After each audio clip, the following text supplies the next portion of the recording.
All right. I think people are truly underestimating what is happening with XRP and stablecoins right now. This has been building up for years, but what's the difference that we're actually starting to see now versus before? Right now, we're starting to see a move towards real payment rails, real institutions, and real actual use. Yeah, that's the shift. It isn't just development anymore. It's really starting to look like implementation. Right. I like that, Chip. Real implementation. So the question is, are we still early watching this build? These early days, are we actually starting to see this thing go live? That's what I want to know. Hey, this is Jeff here with co-host Chip. What is going on, Chip? What's going on, everybody out there in the On the Chain community? Welcome back to On the Chain. Chip, you ready to kick this thing off? Let's go.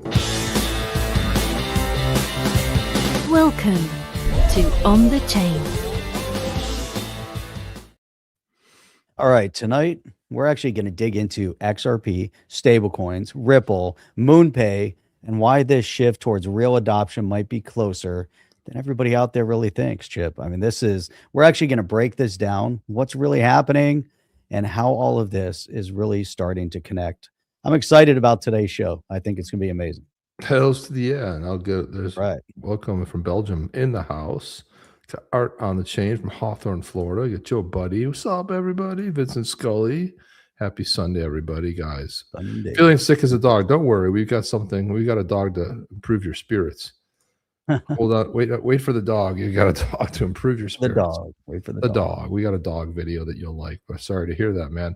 I know I was sick a couple weeks ago, 4 or 5 weeks. I was sick, and man, it's like 2 weeks. I couldn't shake it. It was crazy. 2 weeks. I could not shake it. And I was feeling very under the weather. Under the weather. And let's start it off, Jeff. Let's go with JIO.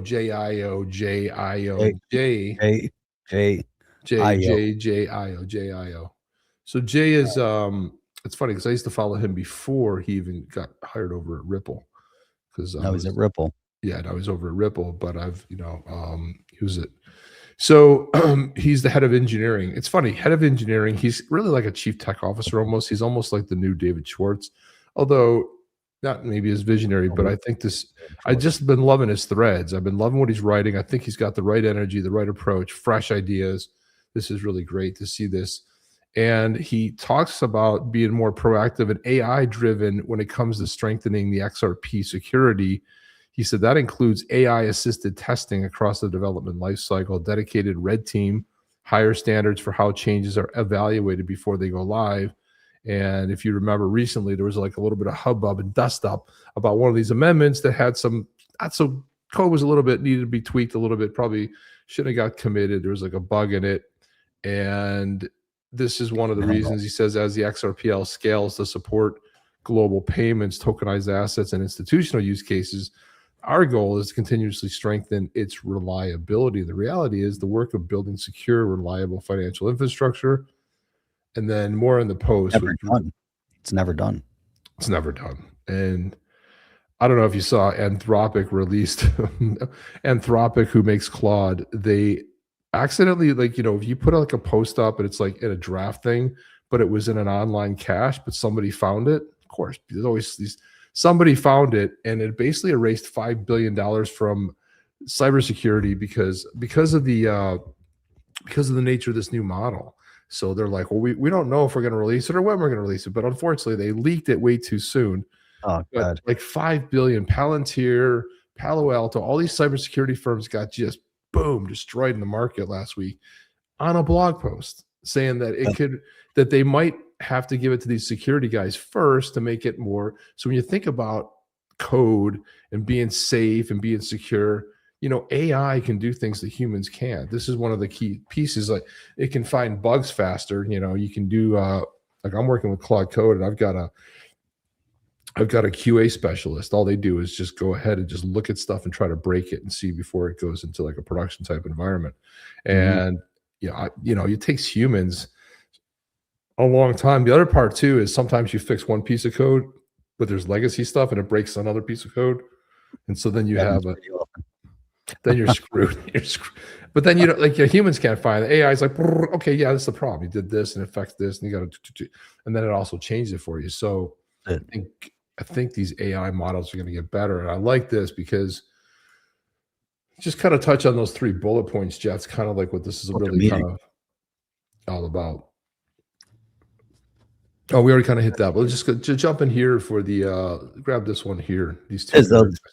This is exciting because this is the longevity in the financial systems coming with a much higher bar of performance. I think all these things starting to line up, but the XRPL, no exception to this reality. It has been operating continuously since 2012. Think about that. Think about 14 years. All this seems that old, but it seems like yesterday. It doesn't seem like 2012. I mean, it's really amazing. It's been serving as a foundation for global payments, real world asset issuance, and financial primitives for institutions. So we're looking at a long period of time, testing the test, a decade in. Over that time, it has processed more than 100 million ledger. That's right, 100 million. Facilitated over 3 billion transactions. Damn. Shared billions in value transfer. This is a big deal. This is real world utility in play, obviously early on, but here we are a decade in, and a lot has actually been happening. So now as we dig further into this document, that track record is a testament to the robustness of the system, but also comes with an important trade-off. Like any long-running production grade software system, the XRPL code base reflects over a decade of engineering evolution, as we just mentioned. Design decisions made in earlier phases of the network assumptions that held at smaller scale and patterns that predate modern tooling collectively shape how the system operates today. I'm excited about this. All the things that are being said right here in this statement are really leading to the fact, we've got a decade in, 12 years, Chip. A lot of things have been happening with the XRPL, a lot towards institutional growth. If we go back and we look at from the inception of Ethereum to where we're at today, we're not seeing monetary changes or, monetary impact within the financial institutions, global payment rails. That's not happening with Ethereum, not happening with Bitcoin per se. But the XRPL is the system that has the technology to allow this to happen, hands down. Now, there's a lot of other chains that have significantly more success than the XRPL going into the blockchain crypto community. Obviously, if you relate back from the blockchain to the crypto asset, XRP is still in that top grouping, but Ethereum, Bitcoin, from a valuation perspective, far supersede, anything that XRP is accomplishing at this moment. Building wise, Chip, I think the XRPL, and we've always talked about that technology wise, there's more tech in the XRPL to bring about adoption into financial institutions to have a more direct impact on business and beyond than any of the other chains. Yeah, and it's a whole different time. I mean, look, just with the acquisitions Ripple's made, and we're going to get into something a little bit in just a few seconds here. We're going to talk a little bit more about this. Usually when you get a interview with Brad Garlinghouse and Maria Barcelona, it's like 3 minutes. They're always like 3 to 4 minute segments, right? They get them in, they get them out. Right when you start getting into the interview, they're like, okay, let's go on the next one. This is a long one. When I say long, it's longer than 3, 4, 5, even 10 minutes long. But there's a lot of stuff dropped on this thing. Long. This is boom, baby, and I think that's one of the reasons that I'm very bullish now after listening to Brad and really kind of understanding a little bit about what this Clarity Act really means to the Ripple world, but also the XRPL community. This clarity is one thing, but what it's going to do for, well, let's just play this. We'll get into it. But again, I didn't listen to the only thing. I saw excerpts, but I haven't watched the whole, interview. So we'll watch it together. We'll sort of comment. I don't like to pre-watch these. Only watch one little segment that somebody pulled a clip from that wasn't 14 minutes long. So, but let's listen in and we'll stop it periodically. But this is a great interview. Right now with the CEO of Ripple. Brad Garlinghouse, who's been a friend of this program and a regular on the show. We so appreciate you joining us once again, Brad. Great to be back, as always. And of course, here we are at a moment in time after massive volatility, not just for the broader markets, but for crypto in general. So how has that impacted your business that we've seen this drop off in valuations? What are you seeing? Yeah, the crypto markets definitely kind of ended the year last year with some headwinds, and it started this year in kind of a flat-ish. And I think a lot of eyes are on what is U.S. regulation going to look like, and is it going to get done? For Ripple at our core, we've been on a tear. Our business has been growing very quickly. We do care deeply about the health of the crypto markets overall, but to some degree, our technology, it's just a piece of our technology. And so we made 2 big acquisitions last year, both for over $1 billion, and both of those have really overperformed our expectations. A company we bought, we now call Ripple Treasury, which is a treasury management platform. Think of it as a dashboard for CFOs, the ability to manage liquidity around the world. That is way ahead of our forecasts for both the end of last year, but also even Q1. We're going to have a record quarter. And then we bought a prime brokerage business, the largest non-bank prime brokerage business. It was called Hidden Road, now called Ripple Prime.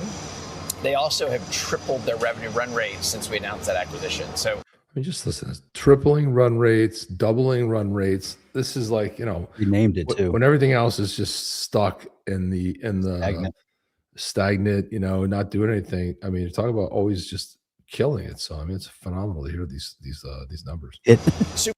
The change in name from Hidden Road to Ripple Prime. That's nice too. Yeah, well, they have to rippleize it, 'Cause Of course. what does Hidden Road mean anyway? It's odd. But Ripple Prime, it's a prime brokerage. Like at least their names have gotten so much better at naming products. They're at least on point. Yeah. It is what it says it is. Which is great, and the treasury part of it as well. Since we announced that acquisition, so super happy with both of those. But all of that is in service of how do we make XRP as a digital asset more useful, more trusted, with higher utility. That is our North Star of how we think about the world. Let me go back to some of those acquisitions, because you are expanding your business with all of these different revenue lines right now and giving you this moat. This is important to investors. Tell us about the how CFOs are reacting to Treasury, Ripple Treasury, and also in terms of prime brokerage. I mean, this gets you in a completely new business. Yeah, for sure. Yeah. So, Maria, I think it is a fascinating time and place, and in part because of what's going on with stablecoins. You have boards of directors and CEOs at companies, whether it's Fortune 500 or Fortune 2000. They're asking their treasurers, they're asking their CFOs, saying, hey, what are we doing with stablecoins? Last year, G Treasury, the company we bought, now Ripple Treasury, they orchestrated $13 trillion of payments. 0% of those were through a stablecoin or crypto. That's the opportunity. Wow. And as we slowly integrate the ability from those dashboards, say you're making a payment to the Philippine peso, you can send it through the traditional rail. It'll take 3 to 5 days. It'll cost this much. Or you can send it, it'll be there in 1 minute. And giving the treasurer and the CFO that option is really, I think, the unlock. And again, we're seeing a ton of interest. And it's partly because people are more aware of what's going on in stablecoins in general. You had $33 trillion of stablecoin trades last year. It's, this is kind of, as a Citibank analyst called it, it's the ChatGPT moment of crypto, is that people are seeing stablecoins as the kind of the entry point into other blockchain-based and crypto solutions. Absolutely, and it's also enabling so much transaction for individuals and businesses across the world, which we had not seen before. For sure. I mean, people sometimes don't fully, I think, understand is the unlock for that small business that has contractors around the world or wants to work with a consultant, and being able to facilitate cross-border commerce in a low friction. We have called it Ripple from the beginning of time. We need to enable an internet of value. The internet allows us to move information around anytime, any place, but value still. I mean, you may have seen just last week, PayPal announced you can finally, after 13 years, you can finally move money from Venmo to PayPal. They own both. But before you had to go through a bank to get back in. The interoperability between payment networks is happening, and it's going to unlock a lot of opportunity and really financial success for a lot of companies. Those words, interoperability, internet of value, stuff that's been around forever. Right. And he hit on some. Playing in the background, or something playing in the background. He hit on a lot of real critical points, which is really important. Right on, yeah. I was wondering what was playing in the background with his other video. I was like, I kept hearing something in the background. I was like, what the hell is that playing in the background here? But it's good.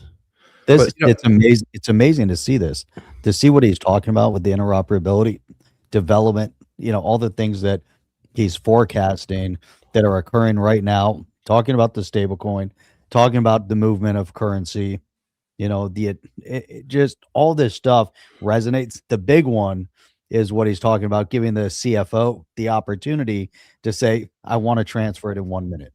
I want to receive it. I want it now, right? Or, hey, we'll do it the traditional route. That's okay.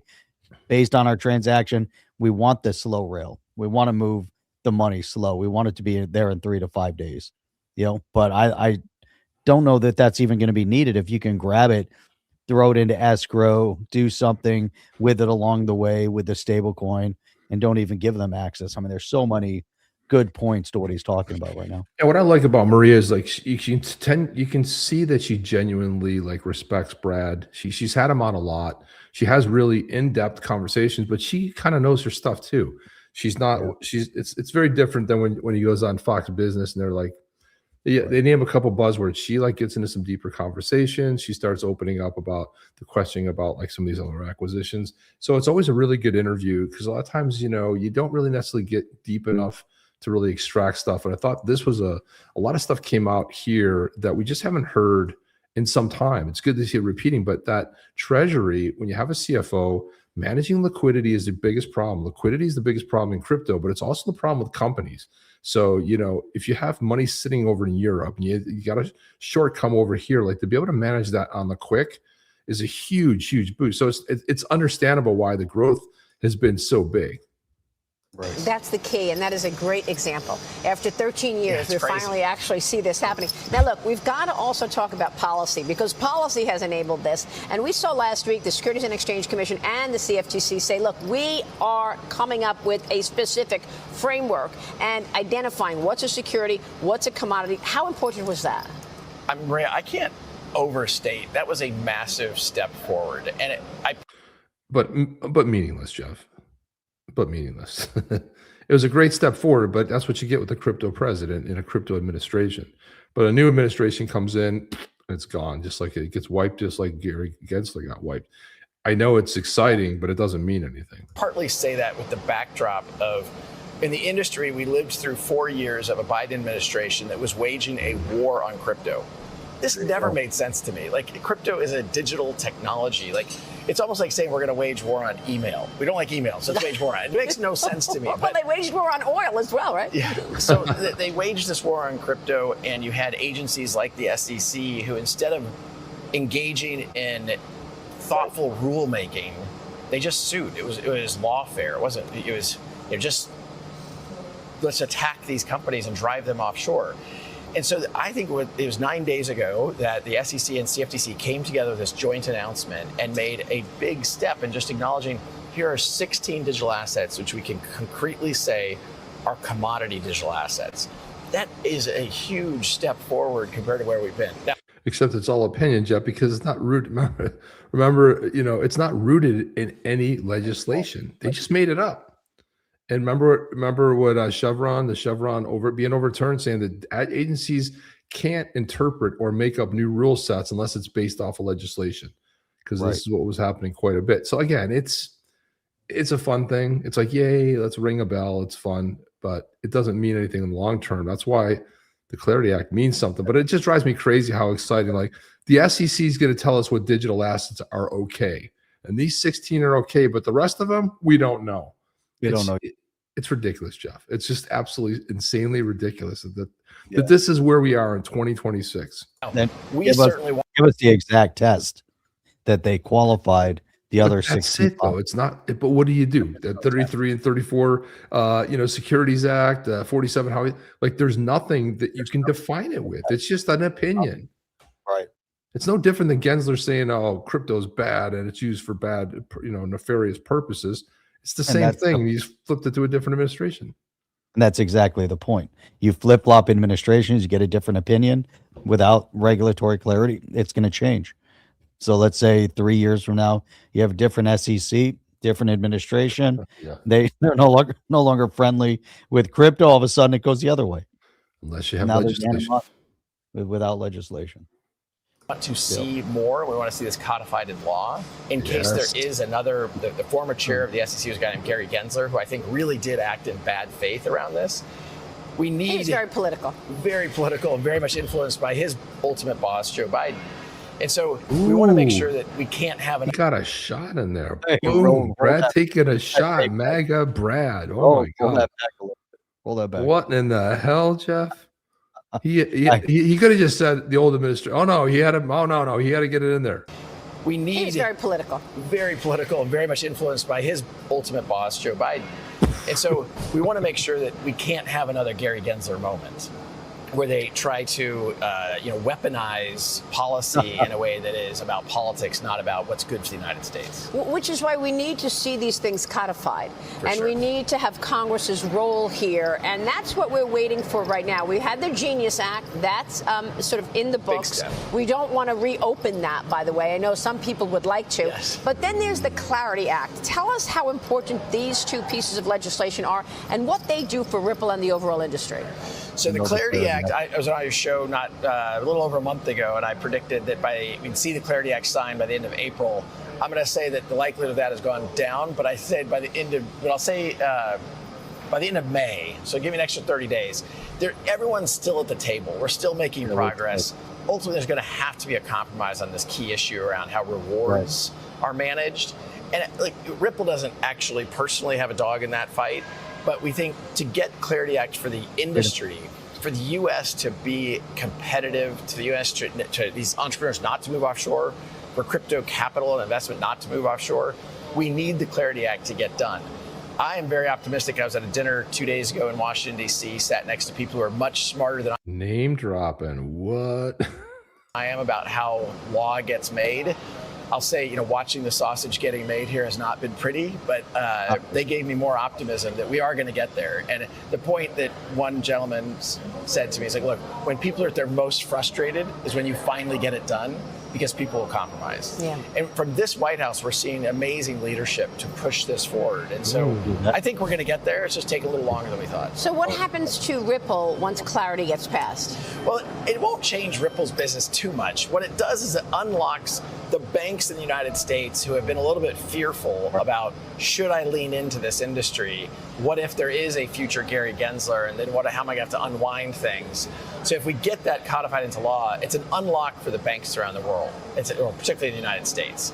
Boom. That's it right there, Jeff. That was the big one right there. Yeah, let me ask you this question.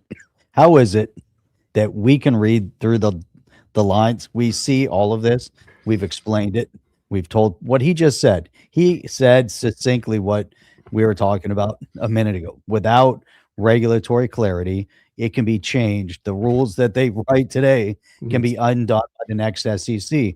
Why is it that everybody gets so excited when they hear the mundane, when they know for a fact this is how laws get written, this is how it gets codified, then without that means, we're just subject to constant change and it's just ambiguous. But here we are, we talk about this, we've dissected these things, and we've talked about this for months, really the past couple of years.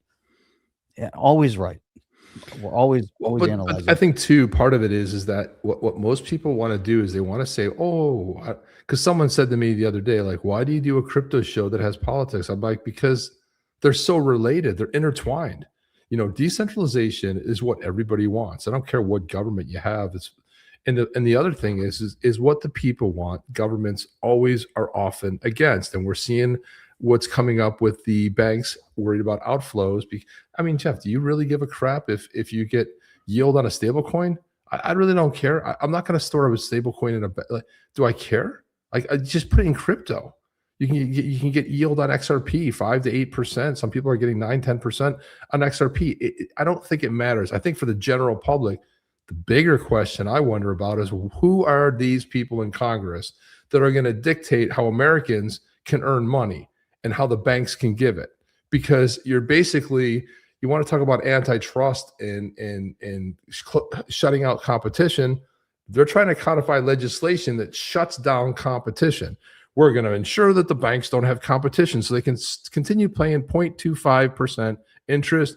or 0% interest, because we certainly don't want 4 or 5, because they're making 4% on your money right now, while on millions, if not billions of dollars on the back end, and that they don't want to come up with a new way to make money. But who are these people in Congress that are anti-American, that do not want you to have the opportunity to have a competitor who can say, well, we can pay 5% on stable coins?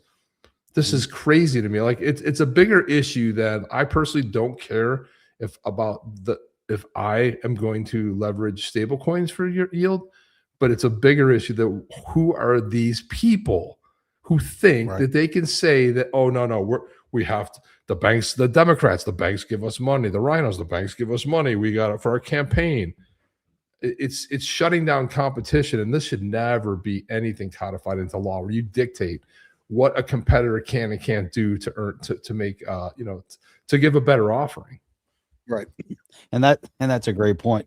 The aspect of the stablecoin, what the stablecoin will do is to help simplify the movement of money to somebody else, right? If you're overseas and I want to hold my US dollar in the RLUSD, and then I want to send it to you, I can easily send it to you in seconds. We don't need the transaction through banking. We don't need any of that infrastructure.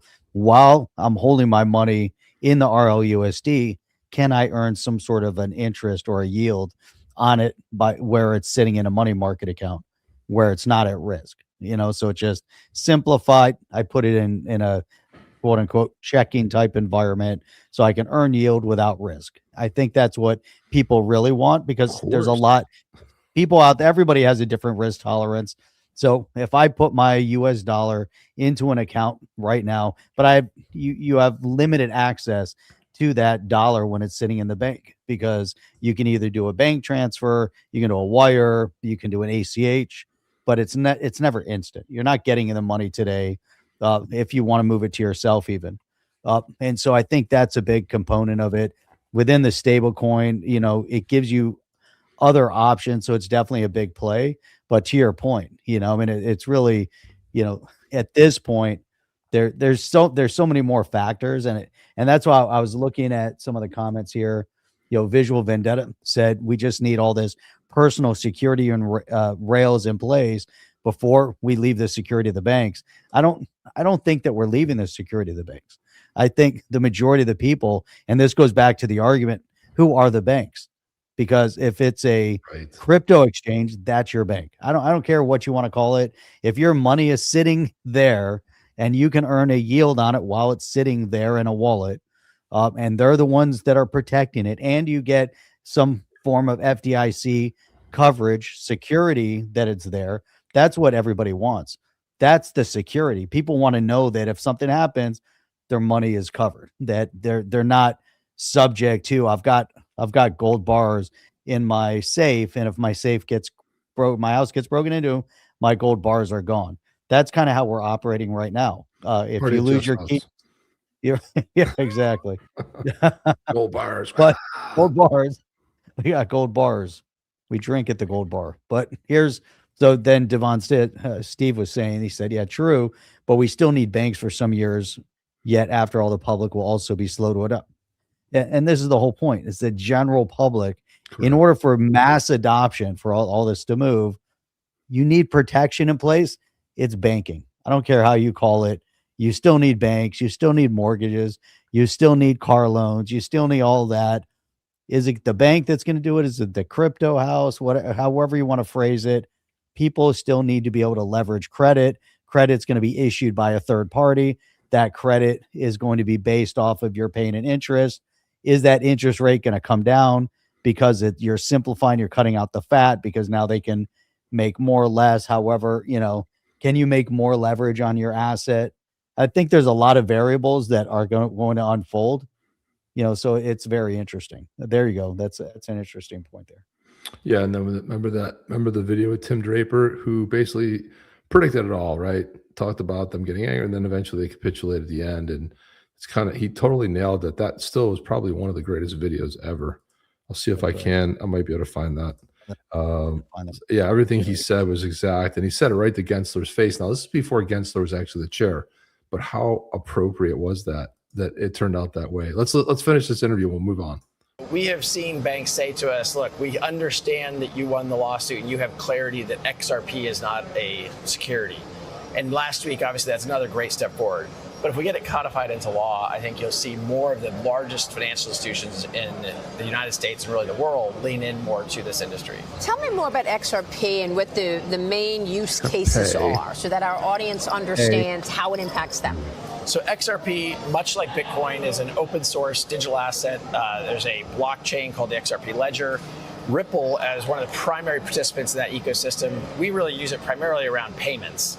There's some other things we're doing around settlement for the prime brokerage business, but we're seeing entrepreneurs, because XRP is so fast in terms of transactions and so low cost and also energy efficient, you're seeing more and more developers and entrepreneurs build on top of the XRP Ledger. And that's around things like tokenization of real world assets. We're working with Guggenheim and a money market tokenization. The Land Authority of Dubai is doing land registry on the XRP Ledger. There's lots of examples, and it's really how do we take blockchain efficient, highly scalable, highly very fast and low cost blockchain technologies to enable these settlement technologies that I think are going to continue to rewire financial infrastructure around the globe. And the acquisitions that you made sort of complement one another in that regard, because you've got Treasury, but that's going to complement what happens in the brokerage. For sure. I think I've been very happy about how those acquisitions have gone, and I think people see how we're stitching these pieces together. Some in crypto, I think, have done acquisitions that are intra-crypto, inside the echo chamber. We've only done things kind of outside the echo chamber because we think it's really about how do we build those bridges between traditional finance and what we call decentralized finance or crypto. And both G Treasury and Hidden Road both are just tremendous examples of that. And we're seeing their clients, they want to lean in. And so we're seeing great adoption and excited. I mean, 2026 is going to be a record year for us for sure. Congratulations on that. That's incredible. When you think about what's going on with traditional financial services, little by little, they're leaning in. It took them a while, but how do you think the competitive landscape changes now that you see the big guys understanding what has been taking place under their noses, but they didn't want to get involved? Yeah, it's been interesting to see, and I'm sure you've seen this, that's your guests, the people you've interviewed. We went from kind of it's rat poison to it's pet rock to you remember some of these quotes. I think they were on your show. Yeah. And now people are kind of, some of those same leaders are coming around and saying, oh, okay, I see how these technologies. And look, I'll give Larry Fink at BlackRock credit. Like, he was one of the first really senior, well-respected leaders to step forward and say, no, I do see real value and real technology value to how these technologies can be applied. So we are seeing a shift from the JP Morgans. We're seeing people start to be more exploratory. Oh, okay, how could we use stable coins? And it's really also driven by customers, right?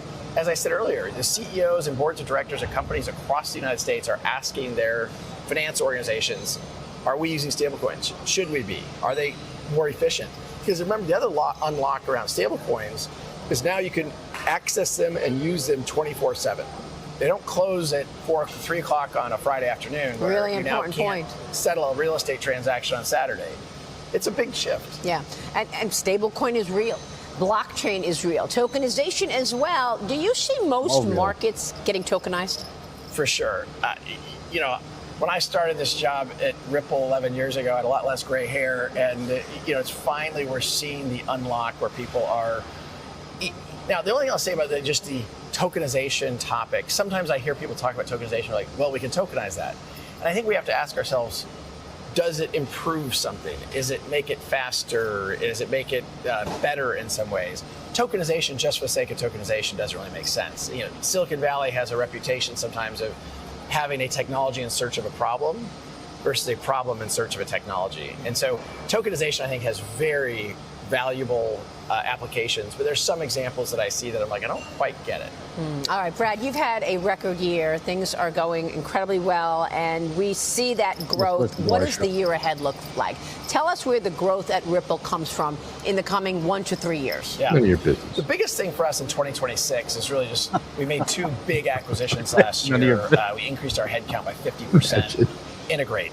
Let's make sure that we digest some of that as opposed to just run.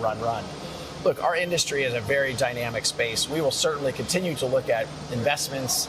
We've invested over $1 billion in the last year in other projects, and we'll continue to look at playing offense in certain ways. But for our internal execution, it's going to be really about making sure that Ripple Prime starts to take advantage of the opportunities we have with Ripple's balance sheet brought to bear in the prime brokerage business. And then again, the Ripple Treasury, really the corporate demand here is growing incredibly quickly. And we want to make sure that we are doing that in a really good way, that they're very happy with Ripple Treasury's business. So does the growth come from the corporate area? Does the growth come from the prime brokerage? I mean, I'm going to say yes. I mean, as I mentioned earlier, the prime brokerage business, we've already tripled the revenue run rate.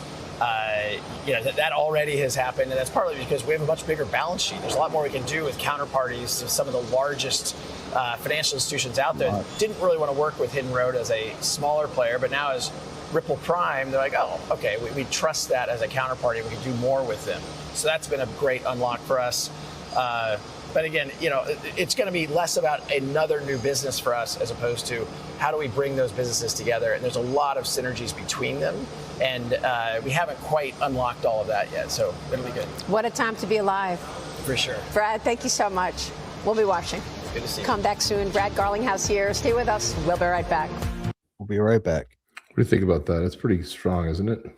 Man, we watch his interviews, and every single one of them, he's always positive. Things are always moving forward. There's always developments at Ripple through the worst of times, the hardest of the lawsuits. The lesson you learn from a CEO like that is that he promotes the positivity. He exudes the positivity, and they overcame, against unsurmountable odds. That here you had an SEC backed by an administration that wanted to decimate crypto, decimate blockchain, and they put all the every resource the government had against them. They crushed other companies, right? Library got crushed. They got crushed, man. These guys, Garlinghouse could have, they could have said, look, we're not going to spend $150 million in legal fees, but they fought it and they came out again, and it was so important, that lawsuit, the victory at the end, to show that XRP was not a terminology, but this is so vital right now. To see where we're sitting, and I'm looking at the comment. It's a good vantage point. It's such a great vantage point. Here's, Charlie is saying there needs to be an antitrust lawsuit against banks when the Clarity Act passes. 100%, right. You're locking out competition. Locking out everything. There's so many things that are going to be happening here. Here's look at there's Sheridan. First time call the VV Long platform. time We got into a little bit of the VV platform. The other thing, it seems solid. Nothing I'm into, but it seems like it was decent. Look at this right here. So things need to get tokenized: votes, titles, stocks, investment, and IDs. And then Jim D says, don't forget tokenized pet and marriage license. Yes, that also needs to be on the list. No, it does. That's an important thing. Think about your driver's license. Tokenized, it just, with it, at least in the blockchain digital format, yeah. In a digital format, somebody dies, death certificate takes them off the voter rolls immediately, or has to have an approval process, goes through some double check. But this is a big issue. Like the whole thing, the whole cycle is really important. By the way, there'd be a lot for good and bad. Some of it stepping over some lines here that I don't know. The video. Tim Draper and Gary Gensler. This would be a good fun one to watch. We've played it so many times, and I was able to pull this clip, and this is one that Tony from Thinking Crypto popped. Jamie Dimon. So let's bring it back to Jamie and JP Morgan. What do you think is going to be the thing that they will have to change the most, or lose market share, and somebody else is going to do better, faster, serve their clients better than JP Morgan or Goldman Sachs can? You can just hear the bankers panicking right now.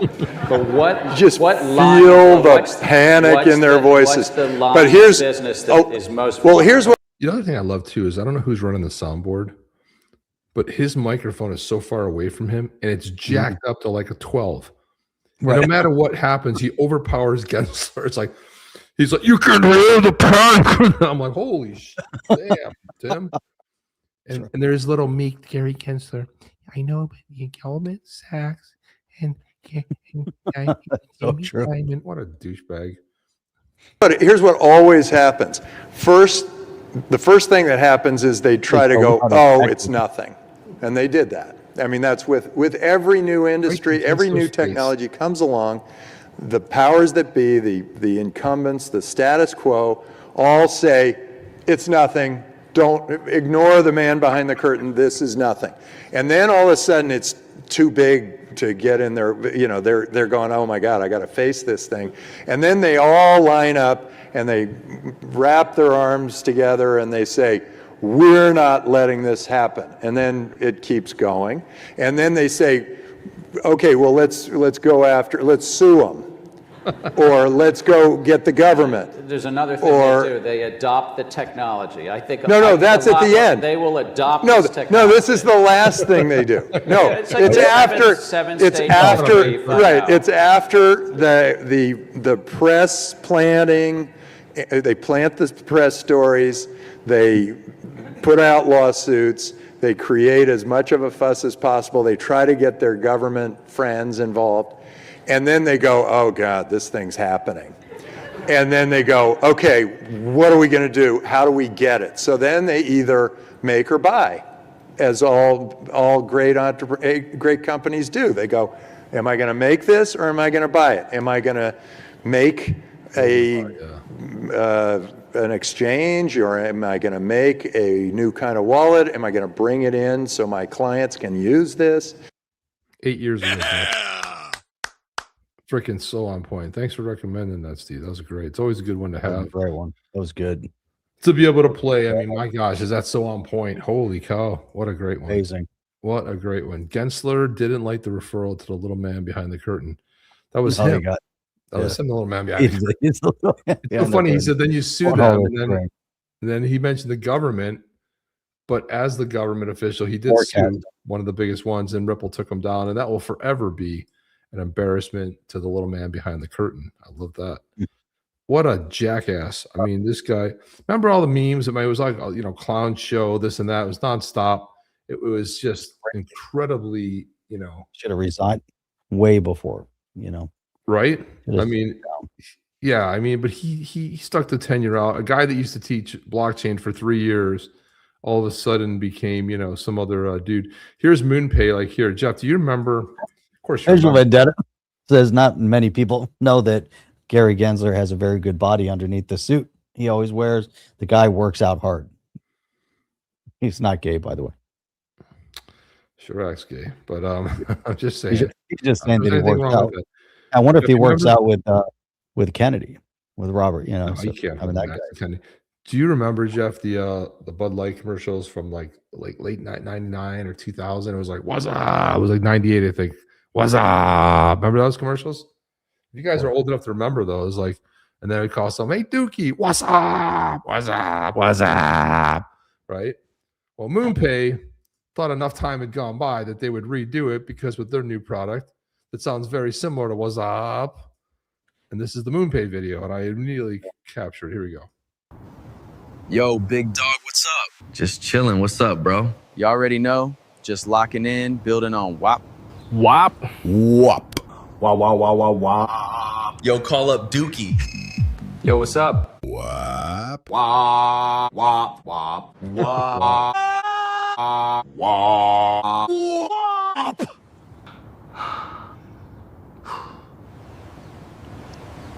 So, what's up? WAP, you? MoonPay WAP. I like it. I don't care if it's a reinvention on the whole thing. It's still funny. It's still good. Yeah. It was Someone thought about that. They're like, oh, this is gonna be great. cut it together nicely. It was very good. I'll take it. Funny. Sure. Sometimes you got to bring stuff back and reinvent it.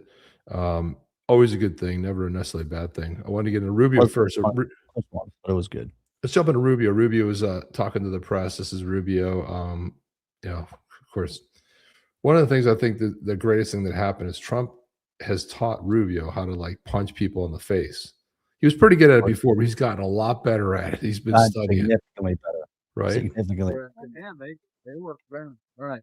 Mr. Secretary, on Cuba, 2 questions. So for decades, you have been a proponent of regime change, but now there seems to be a sense that perhaps President Trump would be happy with a win, which would only entail an economic deal. So where do you, So which one? There is a lot of there's a lot of reporting that there's a lot of my second question. No. Any reporting on Cuba that you didn't get from me or the president is a liar. Okay, well, they're the only people okay, working do on you still want regime change? I'm just warning you guys. There's a lot of reporting. Okay. A lot. Yeah. There's only 2 people responsible. Sure. You're talking to 1 or 2. Yeah. Okay. So, there's a lot of reporting. It's all wrong, but These sources that are pitching you on Cuba don't know jack. Okay, they're not in the mix. Okay, I promise you. They do you don't know still what they're want regime change, or would you be okay with an economic deal? No. You need an economic deal. No, Cuba's economy needs to change, and their economy can't change unless the system of government changes. It's that simple. Who's going to invest billions of dollars in a communist country?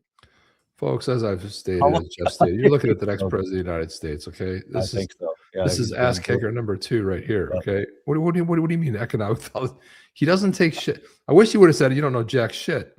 He said, "Jack." He was about to. He was about. That's what he's about to. He held back. He's Secretary of State. He's a little decorum. Who's going to invest billions of dollars in a communist country run by incompetent communists?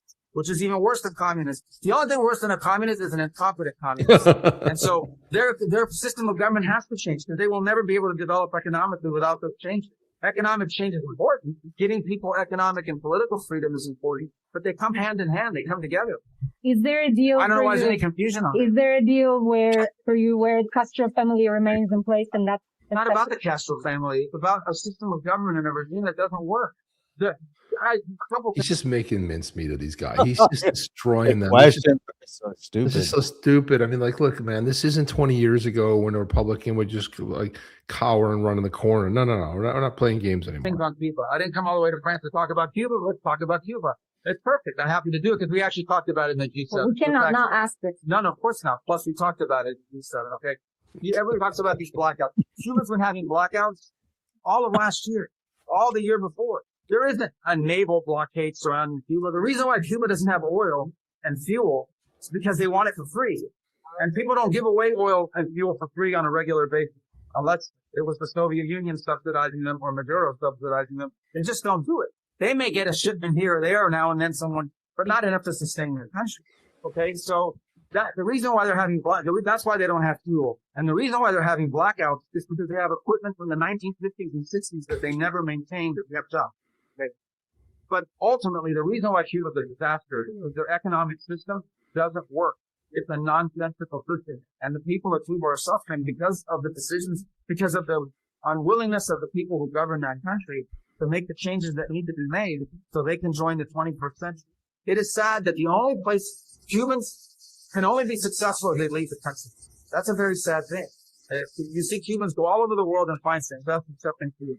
That has to change. And for that to change, you need to change the people in charge. You need to change the system that runs the country.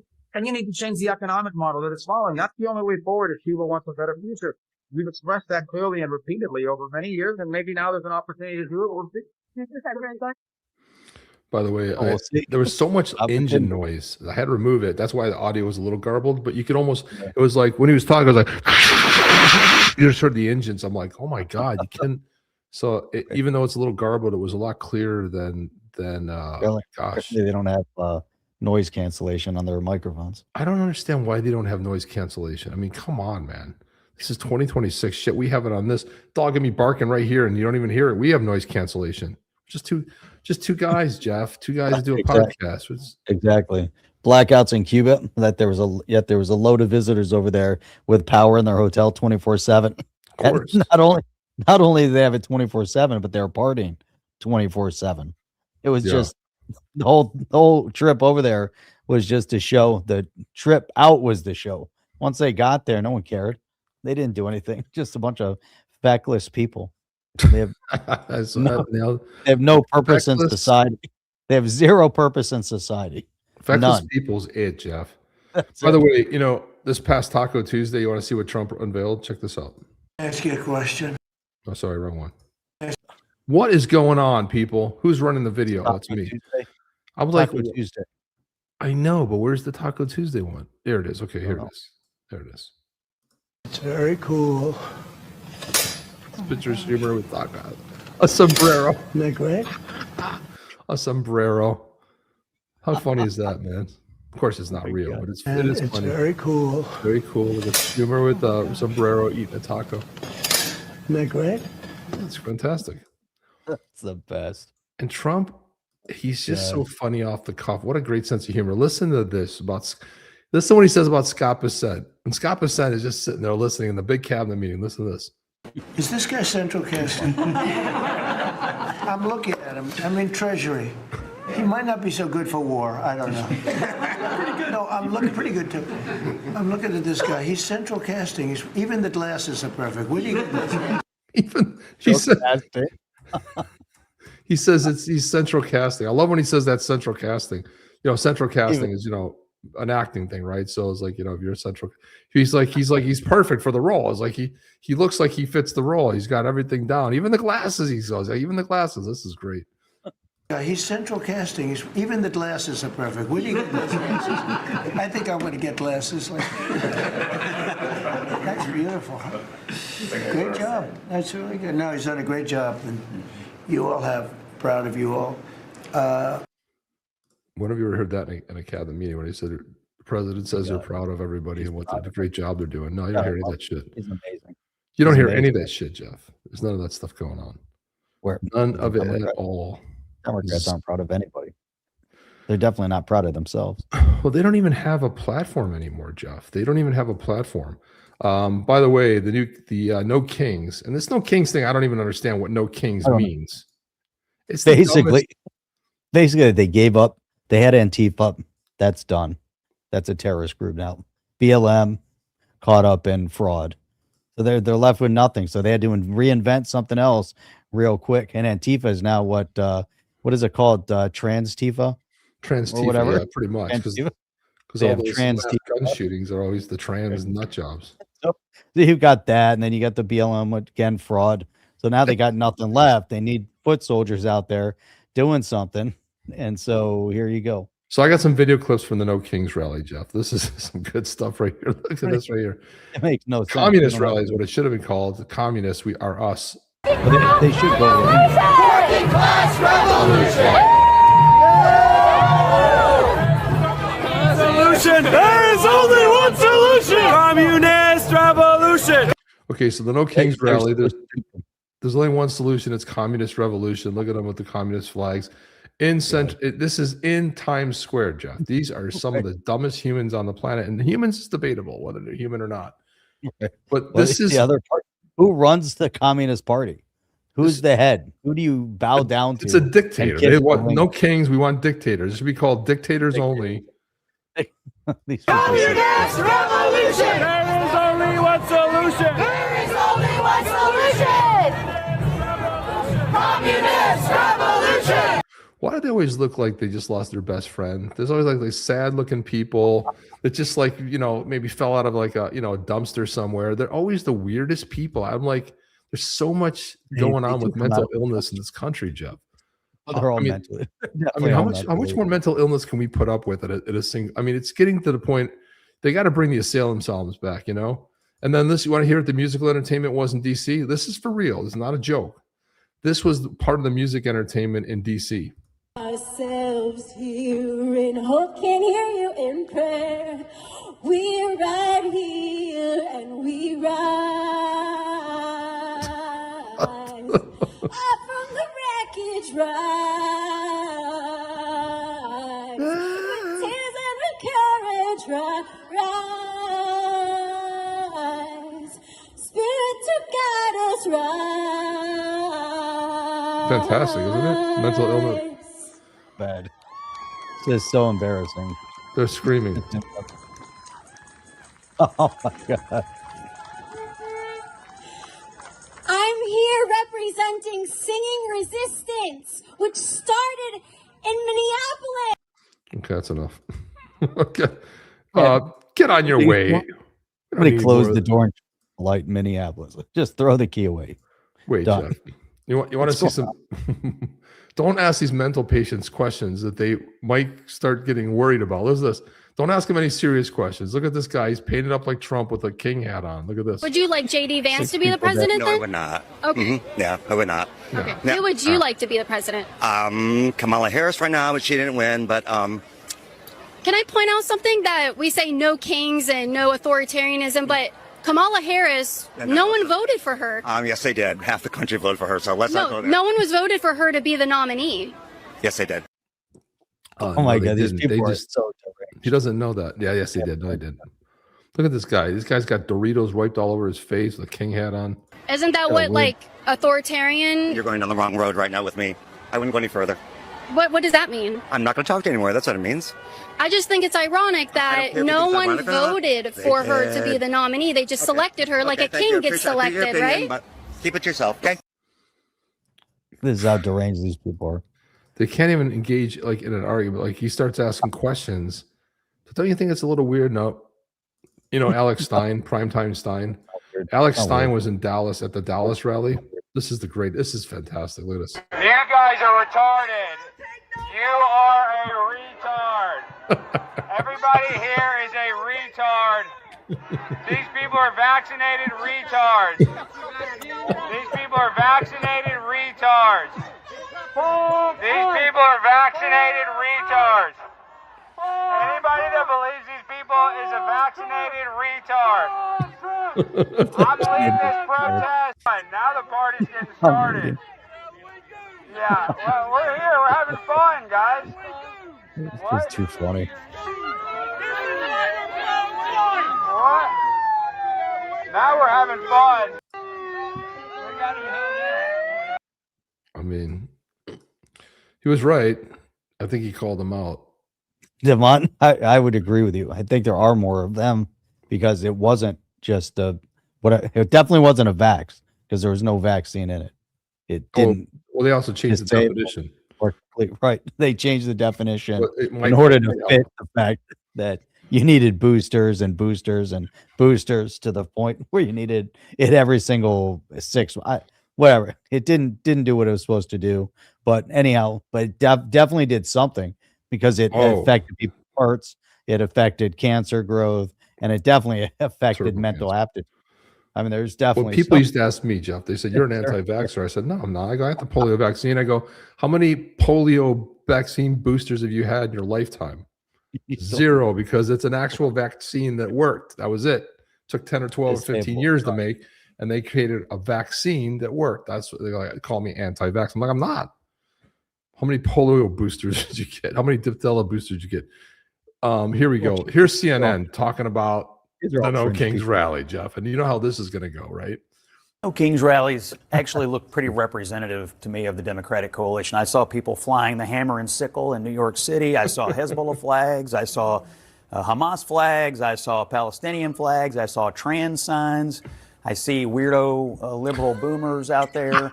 This is pretty representative of the Democratic coalition, and that's who funds it as well, by the way. And so I think if America looks at this and says, what do the two parties stand for? They got it at the No Kings rally. No, I think if you Americans were out there, Republicans. You like hammer and sickle? You like hammer and sickle flag? That's not what that No King stood for. They had a And bunch you of know them. that, and that is They come from somewhere. All right, No Kings rally? I did. I went to 6, and I'll tell you, there's so much excitement. There's so much energy. Yeah, That's a lot of free you speech. should come. I'll for a get you a country with a T-shirt. king. You should come. That's a lot of free speech for a country with a king. That's a lot of free speech, and I'll tell you, there's so much. How come Fake Tapper kept his? I didn't know Fake Tapper was there. I could have kept his mouth shut. He didn't say anything.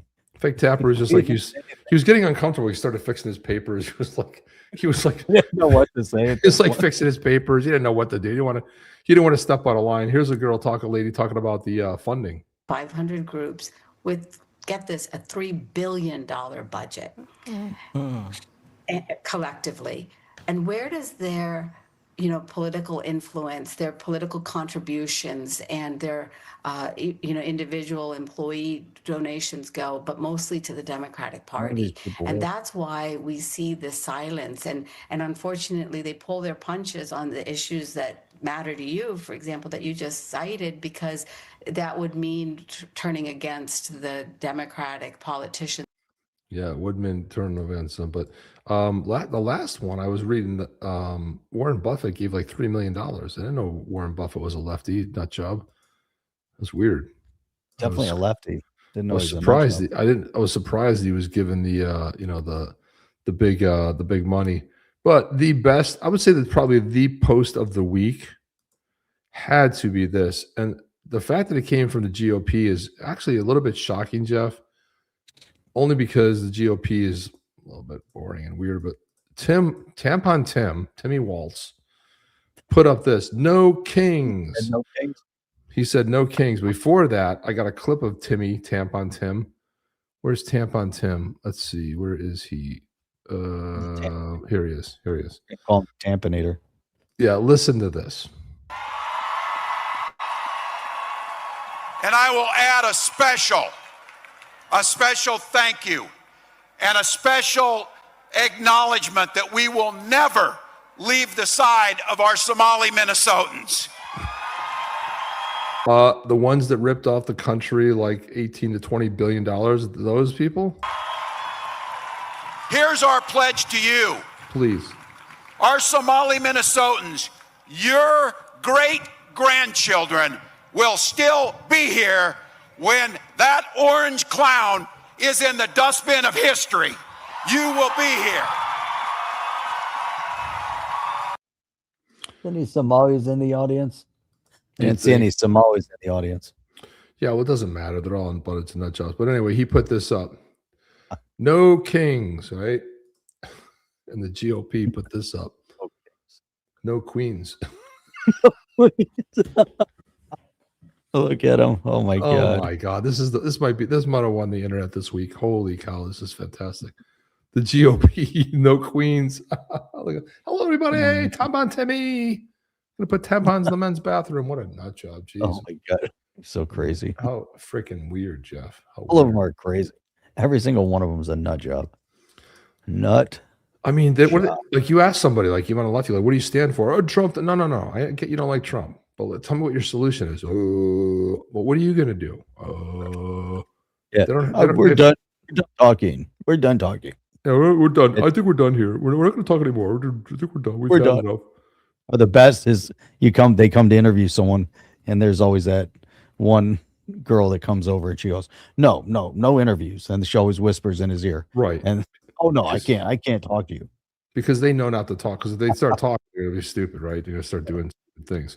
Oh my god! Oh, did I not have that? I'm missing a video here, a very good one. But on a side note, while you're looking for that other video, I got to play this dog video because it's just sitting here. This is the feel-good video of the century. Chip and I were talking about this the other day. Find it, and we couldn't find it. And of course, since we were talking about it, eventually showed up. But got to show this video. This is the greatest video ever. Every time it comes on my feed, I watch it like 10 times. I love it. Let me see. Why go larger? Yeah, why women live longer than men? Here we go. Why women live longer than men? This is outstanding.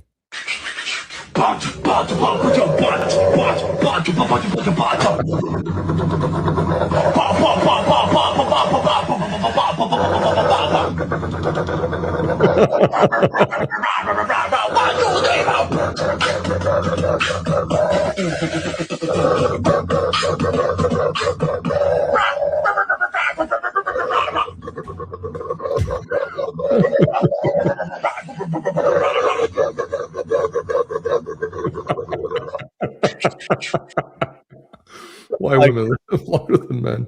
I can watch that. It never gets old. It really never gets old. You have to watch it if it comes on the feed. You just have to. And it's funny. I had a dog that did that all the time. Would always, if he growl at you, she was always growling. You pet her, growling, always showing her teeth. And that was just what she did. Like that. I love it. I used to do that with her. The dog bite him? No, he had a whole channel with that dog. He does that shit with that dog all the time. That's the most famous one. Jeff, the European Parliament, right? This is shocking a lot of people, but here's the European Parliament. And I love this girl. Listen to this. Wait, there's more Nut jobs. Right now, I am in the European Parliament, and I want to show you, okay? These motherfuckers there, do you see them? They are protesting against the new legislation that it's gonna pass today, or hopefully it's gonna pass, that it's gonna be like one step forward towards remigration. And these people here, these motherfuckers, are the reason why Europe is such a mess. These people here are the reason why our women are getting raped on a daily basis. They are the reason why we have to live with fear. They are the reason why our nations are in complete destruction. And they are the reason why we are allowing the invasion of our countries. Shame on them. They are very safe here, I have to say, to get here in the European Parliament. I had to go through many, many checks.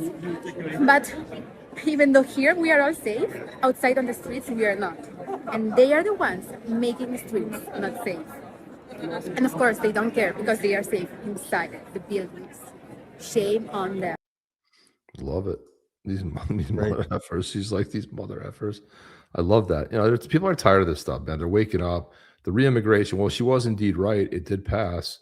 But here's what's interesting. So the vote against the EU deportation bill, the for and against that abstained. Okay, so you have it right there.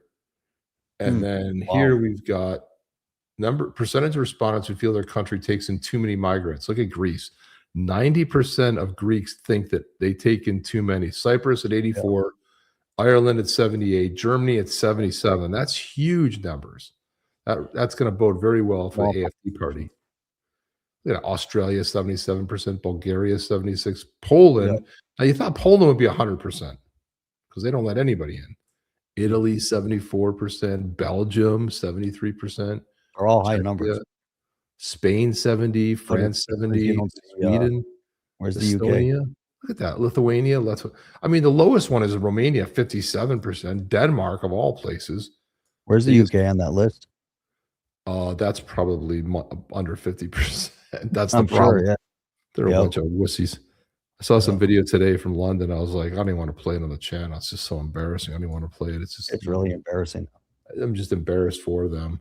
Another thing the EU has officially recognized, and this is huge, it's officially recognized the Christian phobia. For the first time, the European Parliament declared Christianity remains the most persecuted religion in the world today, with more than 380 million people affected. Finally, the suffering of Christians is being seen. That is huge. That is they still won't show what's going on in Syria. No, they won't. No, they won't show any of that. That's the whole. No one's wanted to talk about it. Oh man, it's just something, man. It's all together something, isn't it? Oh, you're right, Devon, Steve. He brought up a good point. UK is not on the list because it's EU. That's right. Oh, that's right. UK is not EU. That was an EU list. Good point. That's right. That was right. Correct. Yeah. Let's see. I got this one. Oh, here we go. I don't know why I didn't play this one here. Wow. Here we go. We're going to have to do it the old-fashioned way of sharing the screen. But I love this when you get the no kings thing. So someone makes Trump as a king, walking away from the White House, blowing up as a king. Meanwhile, you there's tampon tip.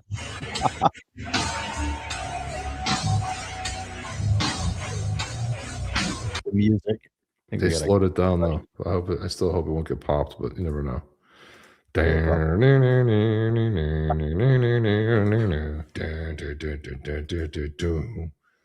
Long live the King Trump. That's right. And Trump, he came in and he said, "Yeah, I wish I was a king. We could have this stuff through. I can't do anything. I'm not a king. I can't." If he was a king. Well, if he was a king, he would have shut these rallies down, right? But that's what a king would have done. People are so stupids. Stupids. They're just nothing but stupids. No wonder Obama, they tried to do all that stuff. Yeah, they try to do a lot of stuff. And yeah. But that's it, Jeff. I think that's everything we have. I just had this other, there's another note. Well, they caught somebody in there was a special election in Palm Beach last week that went to the Democrat, but it's going back up again in November. But now they arrested somebody because he had stolen one of the key thumb drives. and now there's more missing. And it happened before the election. Correct. And Won by he only won 800. by 800 votes. Yeah, that was at a story we had. Here's another. Watch this one. No kings! No kings! No kings! No kings! The next day. Stop killing dictators! Stop killing dictators! Stop killing dictators! No kings! No. Oh my God. The next day. Stop killing dictators. Anyway, that's all we have, guys. That's all we have. We're done. Yeah, thanks for the smiles, guys. Appreciate it. Doesn't look at the big bangs. Yeah, I mean, with tampon Timmy. That's all we have, guys. We will be getting out of here. That's it. We'll be back on. What day is today? Saturday, Jeff? We're back on Saturday? Wednesday. It's Saturday. No, today's Sunday. I know. We'll be back on Wednesday. You don't have anything going on Wednesday. We couldn't, you and I both were out of pocket. Couldn't do it on Saturday. Couldn't do it yesterday, Saturday. But that's it. Anything before we get out of here, Jeff? See you guys on the next one.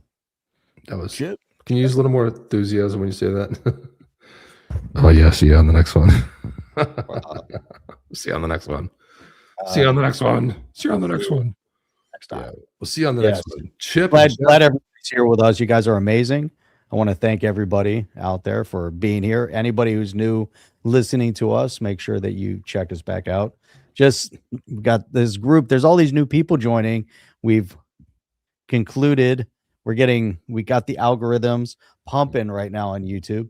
I'm happy to say. So we're attracting a bunch of new people to the show, and we'll start seeing them in the chat. So if you're brand new, make sure you guys are, posting some commentary. Love to see some new names up in here. So, but appreciate all of you guys. You guys are great. You guys are amazing. We got the best and the brightest, the smartest in the YouTube space come here. Yeah, I do. And I like this comment right here, Jeff. Can you read that, or is it too foggy? Oh, there we go. What does that say? I am very high, or is it's really a decent podcast? Big ups, guys. And then the response from us was, thank you. We prefer to think of it as a podcast so good it passes the sobriety test and yet fails it at the same time. Either way, we're honored to be the chosen soundtrack for your chemical and intellectual awakening. I love it. I love these people. Please leave the comments. The other guy said, XRP is going to 50 cents. I'm like, well, not everyone is intellectually gifted as you. He's like, well said. I was like, you just got to have fun with this stuff, man. The meaner the comments, the more fun we have with it. So there you go. Make sure you leave. But it's good to see new people, new comments. Yeah. So yeah. See. That's all we have. Chip and Jeff. Oh. Are you down with OTC? Please like, subscribe, and click the bell to be notified when the next video drops.